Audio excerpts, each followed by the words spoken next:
শক্তি আছে, সেই তিন শক্তি হলো গোবর্ধন শক্তি, বিভীষণ শক্তি আর সুগ্রীব শক্তি।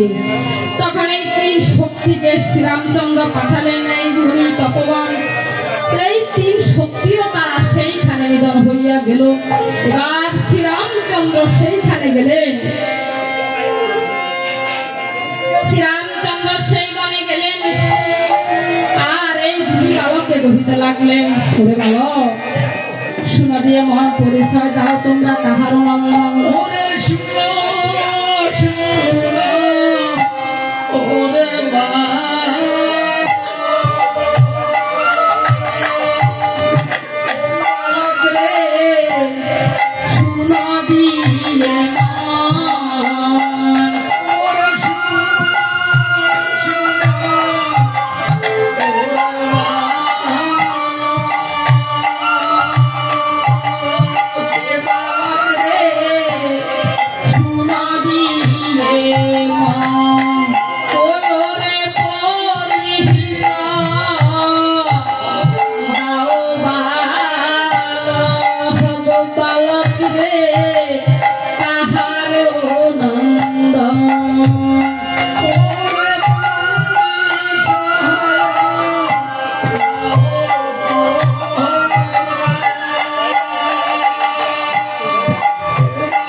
তুমি কে?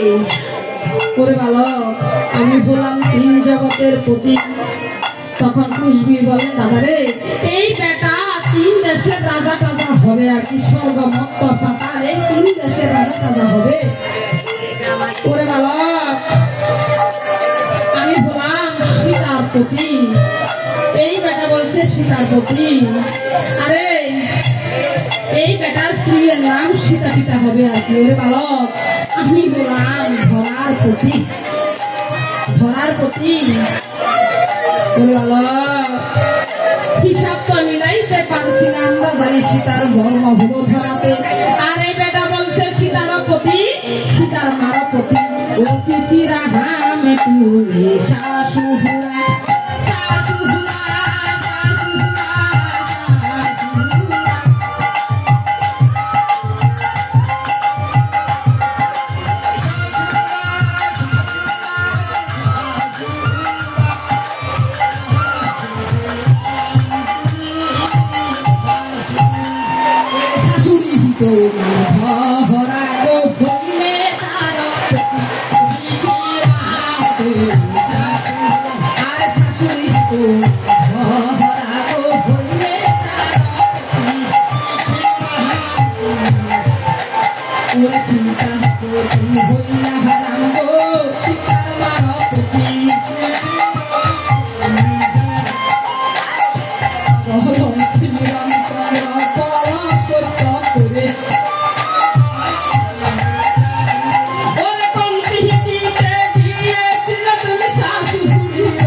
ওরে পিতা পুত্রের মাঝে সেখানে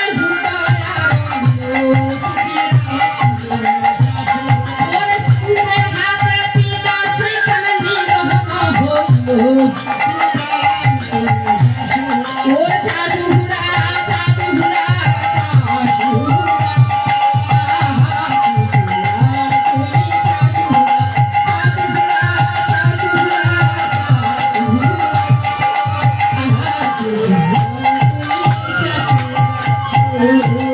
ওরে একে একে শ্রীরামচন্দ্রের সকল শূন্য নির্জন হইল এই যে যোগের কারণে হনুমান আর জাম্বুবান তারা বাঁচিয়া গেল